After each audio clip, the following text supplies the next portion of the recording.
Mega డిఎస్సీని దగా DSC అంటున్నారు.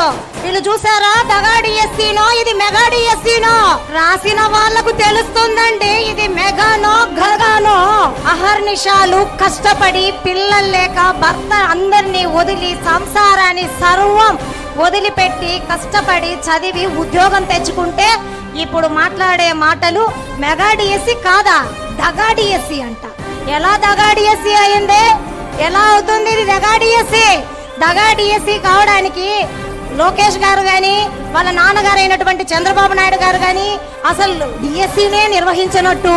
అసలు ముందు డిఎస్సీ అంటేనే చంద్రబాబు నాయుడు, చంద్రబాబు నాయుడు అంటేనే డిఎస్సీ కదా.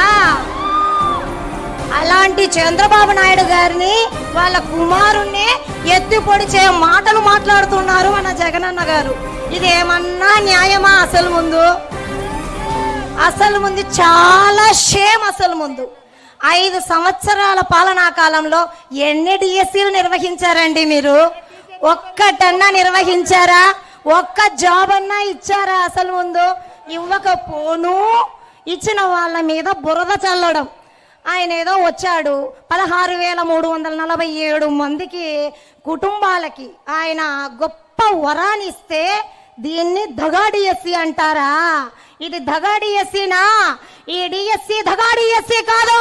దగా డిఎస్సీ అంటే మెగా డిఎస్సీలో సెలెక్ట్ అయిన ప్రతి ఒక్క ఆడవాళ్ళు మగవాళ్ళు ప్రతి ఒక్కరు యుద్ధానికి వస్తారు.